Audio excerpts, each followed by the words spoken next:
Hi everyone, study IQ के learning platform पे आप सबका स्वागत है। आज हम उत्तराखंड के अप्रैल 2021 के करंट अफेयर का 4th पार्ट करेंगे। हम अपना करंट अफेयर वीकली नवंबर 2020 से कवर अप करते हुए आ रहे हैं और अगर हम बात करें तो उत्तराखंड के लिए इम्पॉर्टेंट हमने इकोनॉमिक सर्वे और बजट भी कवर किया है, जो आपके एग्ज़ाम पॉइंट ऑफ व्यू से बहुत इम्पॉर्टेंट है। ये आपको यूट्यूब पे फ्री अवेलेबल है, आप इसको देख सकते हो।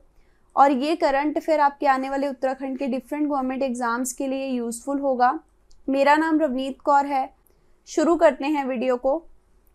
सबसे पहला क्वेश्चन है, वर्ल्ड इंटेलेक्चुअल प्रॉपर्टी डे हर साल कितनी अप्रैल को सेलिब्रेट किया जाता है? तो आप ये बताएंगे। और एक चीज़ आप और ध्यान रखेंगे, अगर ये पूछा जाए कि world intellectual property day celebrate कौन करता है, तो ये आपकी वीपो यानी कि world intellectual property organisation celebrate करती है। ये डे इसलिए सेलिब्रेट किया जाता है ताकि स्मॉल एंड मीडियम जो एंटरप्राइजेज हैं उनकी इम्पोर्टेंस को दिखाया जा सके, ठीक है। और ये हर साल आपका 26 अप्रैल को सेलिब्रेट किया जाता है। ऑप्शन 3 आपका सही होगा, 26 अप्रैल को सेलिब्रेट होता है। इस साल के यानी कि 2021 के वर्ल्ड इंटेलेक्चुअल प्रॉपर्टी डे का जो थीम था वो भी स्मॉल इंडस्ट्री से रिलेटेड था, intellectual property and small and medium enterprise taking your ideas to the market. हम सब जानते हैं सबसे बढ़िया कंट्रीब्यूशन जो है इकॉनमी में वो स्मॉल एंड मीडियम एंटरप्राइज के द्वारा ही किया जाता है। तो इंटेलेक्चुअल प्रॉपर्टी डे ने इस बार का थीम भी इन्हीं को डेडिकेट किया। अगर मैं बात करूं 21 अप्रैल की, तो इस दिन आपका बहुत ही इम्पॉर्टेंट डे यानी कि national civil service day celebrate किया जाता है। तो दोनों ही दिन आपके लिए इम्पॉर्टेंट है, आप ध्यान रखेंगे। 21 अप्रैल नेशनल सिविल सर्विसेज डे और 26 अप्रैल world intellectual property day. Next question NV Ramana के बारे में है। इनको अभी अभी chief justice of India appoint किया गया है। तो आप बताएंगे ये कौन से नंबर के chief justice of India appoint किए गए हैं। हमने अपने पुराने वीडियोस में वर्बली बहुत बार देखा था कि ये कौन से नंबर के CJI बनेंगे। अब ये क्वेश्चन के फ्रेम में है तो आप बताएंगे ये कौन से नंबर के CJI बने हैं। तो ध्यान रखेंगे ये आपके 48th chief justice of India बन चुके हैं। नाम ध्यान रखेंगे, डायरेक्टली नाम पूछा जा सकता है कि अभी अभी किनको अपॉइंट किया गया CJI, तो ये NV रमन्ना है। अगर ये पूछा जाए कि इससे पहले ये कौन से कोर्ट में थे, तो ये दिल्ली हाई कोर्ट में क्या थे, आपके चीफ जस्टिस थे, ठीक है। दिल्ली हाई कोर्ट में चीफ जस्टिस थे और अब ये चीफ जस्टिस ऑफ इंडिया बन चुके हैं। ये आपके आंध्र प्रदेश से हैं।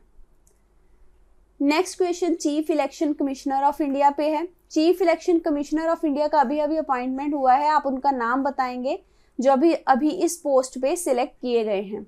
Chief election commissioner of India जो है वो इलेक्शन कमीशन के अंडर आता है। इलेक्शन कमीशन एक कॉन्स्टिट्यूशनल बॉडी है। कॉन्स्टिट्यूशनल बॉडी का मतलब कि आर्टिकल है कॉन्स्टिट्यूशन का जिसके अंतर्गत ये बॉडी बनाई गई है। और ध्यान रखेंगे आर्टिकल 324 के अंडर ही अपॉइंटमेंट होता है इनका। ये मल्टी मेंबर बॉडी है, एक से ज़्यादा मेंबर हैं इस बॉडी में, ठीक है। और अगर बात की जाए कि chief election commissioner of India को अपॉइंट कौन करता है, तो प्रेसिडेंट के द्वारा इनका अपॉइंटमेंट किया जाता है। अभी अभी किन का अपॉइंटमेंट हुआ है चीफ इलेक्शन कमिश्नर पे, तो ये आपके सुनील चंद्रा जी हैं जो चीफ इलेक्शन कमिश्नर पे नियुक्त किए गए हैं। इन्होंने किन को रिप्लेस किया है, तो ये सुनील अरोड़ा जी को इन्होंने रिप्लेस किया है जो कि पहले चीफ इलेक्शन कमिश्नर थे और अब प्रेजेंटली कौन है, सुशील चंद्रा। नेक्स्ट क्वेश्चन है कि इंडिया का ग्लोबल जेंडर गैप इंडेक्स 2021 में रैंक कितना था, ये आप बताएंगे। और 156 कंट्रीज में ये रैंक आया है इंडिया का, जो आपको बताना है। ग्लोबल जेंडर गैप इंडेक्स जो है वो रिलीज कौन करता है, आपकी वर्ल्ड इकोनॉमिक फोरम, ठीक है। याद रखेंगे, बहुत इंपॉर्टेंट पॉइंट है। ग्लोबल जेंडर गैप इंडेक्स किसके द्वारा रिलीज होता है, वर्ल्ड इकोनॉमिक फोरम के द्वारा रिलीज किया जाता है। तो इंडिया का रैंक कितना रहा है 2021 में, तो ये आपका रहा है 112वां रैंक। ये बताता है कि जेंडर गैप हमारे कंट्री में कितना है, ग्लोबल लेवल पे बताता है।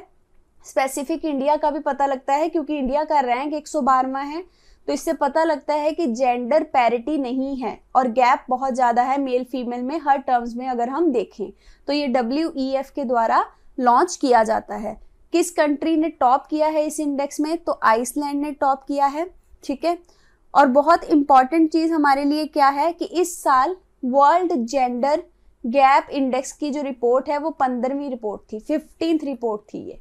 अगला question world press freedom index पे है। देखिए हर एक इंडेक्स इंपॉर्टेंट नहीं होता, लेकिन जो क्वेश्चन में मैंने डाले हैं वो बहुत इंपॉर्टेंट है, इनको आप याद रखेंगे। World press freedom index release कौन करता है, आपको ये बताना है। इस इंडेक्स से पता क्या लगता है कि पर्टिकुलर कंट्री में प्रेस को कितना फ्रीडम है। प्रेस के फ्रीडम से, प्रेस और मीडिया जो हैं वो 4th पिलर होते हैं डेमोक्रेसी का, इनके फ्रीडम से हमें पता लगता है कि कंट्री में डेमोक्रेसी जो है, ठीक है, वो प्रॉपरली वर्क कर रही है कि नहीं, ऑटोक्रेसी तो नहीं चल रही, और प्रेस जो है वो कितने खुले से अपने व्यू ऑफ पॉइंट को रख पा रही है। तो ये आपका रिलीज किया जाता है by the reporters without borders. Reporters without borders के द्वारा ये इंडेक्स रिलीज किया जाता है। इस इंडेक्स के अकॉर्डिंग इंडिया का जो रैंक है वो 142nd है, जो कि बहुत पुअर रैंक है। इसी रिपोर्ट के अकॉर्डिंग ये कहा गया है कि वर्ल्ड का अगर मोस्ट डेंजरस प्लेस देखा जाए फॉर द जर्नलिस्ट, जो जर्नलिज्म करते हैं, तो इंडिया उनमें से एक है। डेंजरस है इंडिया फॉर द जर्नलिस्ट। ये कौन सी रिपोर्ट के द्वारा देखा गया, वर्ल्ड प्रेस फ्रीडम इंडेक्स की रिपोर्ट के द्वारा। अगला क्वेश्चन है इंडो तिब्बतन बॉर्डर पुलिस ने एक water sports and adventure institute setup किया है। ये कौन सी जगह पे सेटअप किया है ये आप बताएंगे। तो ये आपका उत्तराखंड में सेटअप किया गया है। और देखिए क्वेश्चन ऐसे आ सकता है कि water sport and adventure institute किसने इस्टेब्लिश किया, तो ये आपका ITBP ने इस्टेब्लिश किया है, ठीक है। और अगर ये पूछा जाए कि इस इंस्टीट्यूट को मॉनिटर कौन करेगा, तो ये आपका माउंटेनियर एंड स्काइंग इंस्टीट्यूट जो है आपका ITBP का, वही क्या करेगा, इस इंस्टीट्यूट को चलाएगा। ITBP का ही एक इंस्टीट्यूट है औली में, वो क्या करेगा, इस water sport and adventure institute को चलाएगा, जो कि उत्तराखंड में स्टैब्लिश किया गया। अगला क्वेश्चन है कि नीचे दिए हुए ऑप्शंस में से कौन सा पहला कंट्री है, बहुत इंपॉर्टेंट क्वेश्चन है, ध्यान से देखेंगे। फर्स्ट कंट्री है जिसने कि रेटिफाई कर दिया है regional comprehensive economic partnership agreement को। ये दुनिया का सबसे लार्जेस्ट फ्री ट्रेड एग्रीमेंट बन जाएगा अगर रेटिफिकेशन नंबर ऑफ कंट्रीज का इसको मिल गया, ठीक है। तो पहला कंट्री रेटिफाई करने वाला कौन है, ये आपका सिंगापुर है। सिंगापुर पहला कंट्री बन चुका है जिसने कि रेटिफाई कर दिया है, ठीक है, किसको, RCEP को। अगर बात की जाए, क्वेश्चन आ सकता है इंडिया के रिगार्डिंग, इंडिया ने इस RCEP एग्रीमेंट से क्या कर दिया है, स्टेप डाउन कर दिया है। इंडिया ने इस एग्रीमेंट को छोड़ दिया है क्योंकि कुछ एक टर्म्स जो हैं वो मैच नहीं कर रही थी, तो इंडिया इसका मेंबर नहीं है। ये पॉइंट आप ध्यान रखेंगे, ये पॉइंट बहुत इंपॉर्टेंट है। नेक्स्ट क्वेश्चन है बाइलेटरल नेवल एक्सरसाइज है जिसका नाम है वरुण 2021। आप बताएंगे ये इंडिया और कौन से कंट्री के बीच में हुई है। नेवल एक्सरसाइज है मतलब नौसेना अभ्यास है, ठीक है। तो ये आपका फ्रांस के साथ किया है इंडिया ने। देखिए मैच द कॉलम में डिफरेंट एक्सरसाइज आ सकती हैं मिलिट्री की या नेवी की, उसमें अगर आपको एक भी कई बार पता होता है तो आपका आंसर सही हो जाता है। तो अगर देखिए अगर आपको वरुण आ गई और आपको पता हुआ कि ये फ्रांस के साथ मैच करके इंडिया ने करी है, तो बाकी में भी आपका ऑप्शन के थ्रू आंसर निकल जाए। तो ध्यान रखेंगे वरुण जो है वो फ्रांस और इंडिया की नेवल एक्सरसाइज है। नेक्स्ट क्वेश्चन है उत्तराखंड हाई कोर्ट ने कहा है कि स्टेट गवर्नमेंट जो है उसको आर्टिफिशियल रेन की पॉसिबिलिटी करवानी चाहिए। किसमें, स्टेट में। क्यों करवानी चाहिए अब आर्टिफिशियल रेन, क्योंकि फॉरेस्ट फायर के इंसिडेंट जो हैं वो बहुत ज़्यादा बढ़ने लग गए हैं स्टेट में। आर्टिफिशियल रेन क्या होती है, डिफरेंट टेक्निक्स के थ्रू हम क्या करते हैं, क्लाउड फॉर्मेशन करते हैं जिससे बारिश हो जाए, ठीक है। बारिश होगी तो जो जंगल में आग लगी है वो बुझ जाएगी, इस चीज़ के इंसिडेंट को कंट्रोल किया जा सकता है, इसलिए उत्तराखंड हाई कोर्ट ने ये चीज़ कही है। तो ये कौन सी टेक्निक है आर्टिफिशियल रेन की, ये आप बताएंगे। तो ये आपकी क्लाउड सीडिंग है, बहुत इंपॉर्टेंट टेक्निक है। अगर आ जाए क्वेश्चन क्लाउड सीडिंग की टेक्निक किससे एसोसिएटेड है, तो ये आपकी आर्टिफिशियल रेन से एसोसिएटेड है। इसमें कौन सी चीज यूज की जाती है रेन के लिए? तो सिल्वर आयोडाइड यूज होता है। सिल्वर आयोडाइड करता कुछ नहीं है, ये आपका हेल्प करता है क्लाउड फॉर्मेशन में, ठीक है। इससे क्या होगा, आसानी से क्लाउड फॉर्मेशन होती है, कंडेंसेशन आराम से हो जाता है जिससे क्लाउड बनता है। और सिल्वर आयोडाइड को हम डाल के कंडेंसेशन करवा के क्लाउड बनवा सकते हैं, और जब क्लाउड बन जाएंगे तो ऑटोमेटिकली आर्टिफिशियल रेनफॉल हो जाएगा। नेक्स्ट क्वेश्चन है बाइक्स ऑफ बिजनौर स्कीम के बारे में। ये स्कीम कौन सी स्टेट गवर्नमेंट की है? तो ये आप बताएंगे। बहुत इंपॉर्टेंट स्कीम इसलिए है क्योंकि ये माइग्रेंट से रिलेटेड है, ठीक है। ये आपकी स्कीम है उत्तर प्रदेश की। एक्चुअल में ये स्कीम है क्या? देखिए, जब लॉकडाउन लगा था तो बहुत सारे माइग्रेंट एक जगह से दूसरी जगह पे मूव ऑन हुए थे। तो यूपी में क्या हुआ था, नंबर ऑफ साइकिल्स, बाईसाइकिल्स जो थे वो माइग्रेंट ने छोड़ दिए थे। तो इतने सारे बाईसाइकिल खराब हो जाते, लेकिन यूपी में क्या किया गया, इन्हीं साइकिल को रिफर्बिश किया गया, रेनोवेट किया गया, और अब ये साइकिल यूज किए जा रहे हैं। तो ये बाइक्स ऑफ बिजनौर स्कीम के नाम से फेमस हो गई है। नेक्स्ट क्वेश्चन है कि 13 डिस्ट्रिक्ट जो हैं उत्तराखंड के, आपको उनमें से बताना है सबसे ज्यादा फायर से, मतलब आग लगने से जो तबाही होती है वो कौन से डिस्ट्रिक्ट में होती है, ये आप बताएंगे। बहुत इंपॉर्टेंट क्वेश्चन है, बहुत ही ज्यादा, प्लीज इसे मार्क कर लीजिए।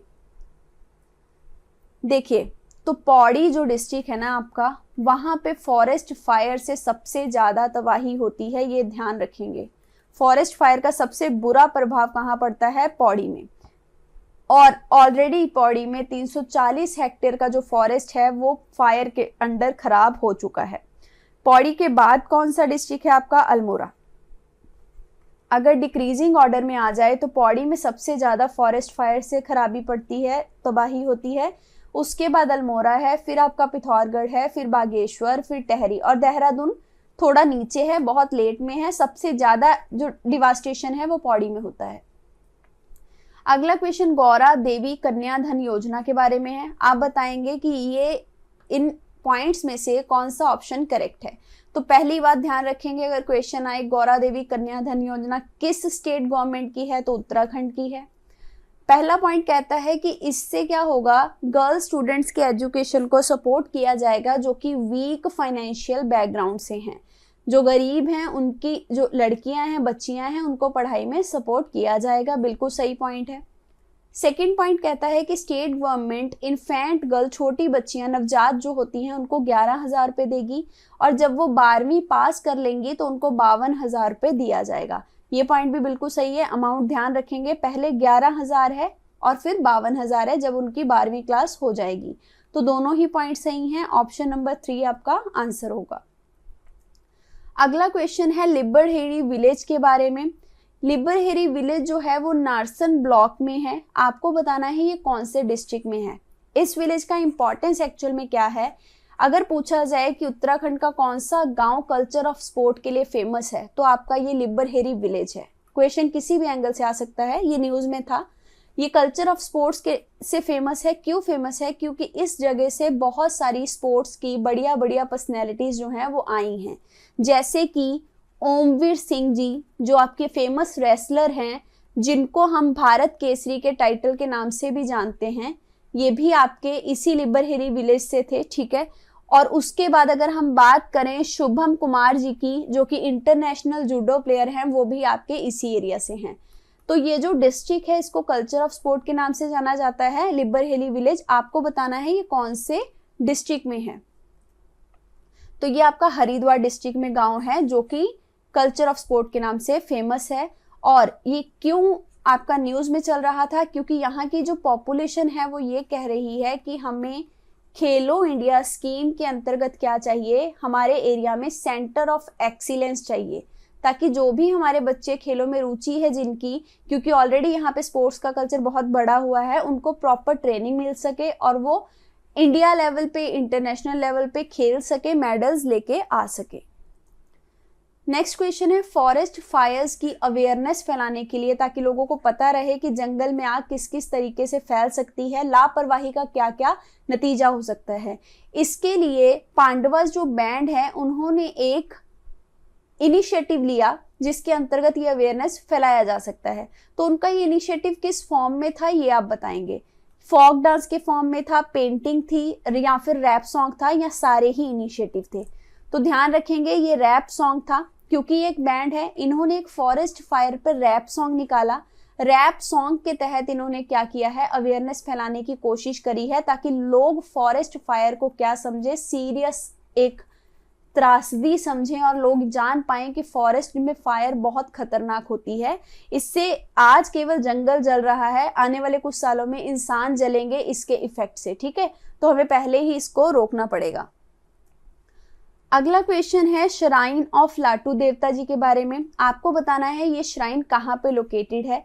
ये न्यूज में क्यों था, क्योंकि कोविड चल रहा है तो यहाँ पे रिस्ट्रिक्शन चल रही थी। ये है आपका हर साल चैत्र पूर्णिमा पे खोले जाने वाला मंदिर, बहुत फेमस श्राइन है। तो आप बताएंगे कि ये कौन से डिस्ट्रिक्ट में है। ये जो श्राइन है इसका जो ताला है एक ब्लाइंड फोल्डेड पुजारी के द्वारा खोला जाता है, ये प्रथा है यहाँ की। और ये लाटू देवता जी का जो मंदिर है ये आपका चमोली डिस्ट्रिक्ट में है। ये क्वेश्चन बहुत इंपॉर्टेंट है। 13 फ्लाइंग स्क्विरल स्पीशीज हैं हमारी, मतलब 13 उड़ने वाली गिलहरी की प्रजातियां हैं टोटल इंडिया में। अगर पूछा जाए कितनी है तो 13 है टोटल उड़ने वाली गिलहरियां। आपको बताना है इनमें से कितनी गिलहरियां, उड़ने वाली गिलहरियों में से कितनी गिलहरियां उत्तराखंड में पाई जाती हैं। बहुत इंपॉर्टेंट है, ध्यान रखेंगे। 13 टोटल हैं इंडिया में, जिसमें से 4 आपकी उत्तराखंड में मिलती हैं। और कौन कौन से डिस्ट्रिक्ट में मिलती हैं, पिथौरागढ़ में, नैनीताल में, टेहरी में और उत्तरकाशी में। ये आप देख पा रहे हैं, ठीक है। ये आपकी कौन सी स्क्विरल है, ये आपकी रेड जायंट स्क्विरल है, लाल रंग की आपको दिखाई दे रही है, ठीक है। तो ये रेड जायंट है, ये भी आपकी उत्तराखंड में मिलती है, प्लस 3 और मिलती हैं, टोटल 4 है। जो बची हुई 3 है वो कौन सी हैं, एक आपकी है वुली फ्लाइंग, ठीक है। जो आपकी अगले नंबर पे है वो आपकी है Indian giant flying, Indian giant flying, और एक आपकी है वाइट बेली फ्लाइंग, ठीक है। तो ये आपकी 4 होगी, Indian giant, white bellied, woolly flying और रेड जायंट। ये चारों आपकी उत्तराखंड में मिलती हैं, टोटल आपकी 13 है इंडिया में। अगला क्वेश्चन है, कितने मई से उत्तराखंड का जो माइग्रेशन कमीशन है वो माइग्रेंट वर्कर के डाटा को कंपाइल करना शुरू कर देगा। ये हमने अपने पुराने बहुत सारे क्वेश्चंस में देखा था, ठीक है, कि माइग्रेशन कमीशन संगठित किया जा रहा है जो स्टडी करेगा कि माइग्रेशन के कारण क्या है। बस अब ये बताना है कि डाटा कौन सी डेट से कंपाइल करना शुरू किया जाएगा माइग्रेशन का। तो ध्यान रखेंगे आपका डाटा जो है वो 15 मई से शुरू किया जाएगा संगठित करना by the Uttarakhand migration commission. अगर मैं बात करूं कि उत्तराखंड माइग्रेशन कमीशन के प्रेसिडेंट या चेयरमैन कौन है, तो उनका नाम है SS नेकी। एक चीज आप पिछले क्वेश्चन में और ध्यान रखेंगे, देखिए एक चीज बहुत इंपॉर्टेंट थी, यहां हमने मिस कर दी। रेड जायंट जो स्क्विरल है, ठीक है, ये न्यूज में क्यों आई है, ये आपकी जो स्क्विरल है ये हायर एल्टीट्यूड में पाई जाती है, हायर ऑल्टीट्यूड में पाई जाने वाली ये स्क्विरल है। प्लस ये नॉक्टर्नल स्पीशीज है, मतलब रात को दिखाई देने वाला ये आपका स्पीशीज है। लेकिन बहुत ही पेचीदा चीज हुई है कि ये आपकी पिथौरागढ़ में पाई गई, ठीक है। हाई एल्टीट्यूड में मिलने वाली जो आपकी ये स्क्विरल है ये पिथौरागढ़ में केवल 880 मीटर पे ही पाई गई, मतलब ये काफी लो एल्टीट्यूड पे पाई गई है, जो कि बहुत हैरानी वाली बात है। और ये दिन के टाइम देखी गई, जबकि ये रात का स्पीशीज है, तो इसलिए ये न्यूज में आई है। ध्यान रखेंगे ये पॉइंट भी, ठीक है। कहाँ पे पाई गई है, कहाँ पे देखी गई ये दिन में, अगर पूछा जाए तो ये दिन में पिथौरागढ़ में देखी गई है अभी अभी। तो ये आपका क्वेश्चन ये भी हो गया, हमने माइग्रेशन वाला किया। नेक्स्ट क्वेश्चन है, ये एक रफ अनुमान है, उसके अकॉर्डिंग आपको बताना है कि उत्तराखंड का कौन सा डिस्ट्रिक्ट है जिसमें माइग्रेंट जो है सबसे ज्यादा तादाद में वापस आए। कौन से डिस्ट्रिक्ट में सबसे ज्यादा माइग्रेंट वापस आए हैं उत्तराखंड के, ये आप बताएंगे। बहुत इंपॉर्टेंट क्वेश्चन है। तो अभी ये रफ अनुमान के अकॉर्डिंग ये कहा जा रहा है, रफ एस्टिमेशन के अकॉर्डिंग, कि देहरादून में सबसे ज्यादा माइग्रेंट वापस आए हैं, ठीक है। और जब डाटा कंपाइल हो जाएगा बाय द माइग्रेशन कमीशन, तब हमें करेक्ट एस्टिमेशन, करेक्ट फिगर भी मिल जाएगा कि कौन सी जगह से कितना माइग्रेशन हुआ। अभी के लिए देहरादून में सबसे ज्यादा माइग्रेंट वापस आए थे।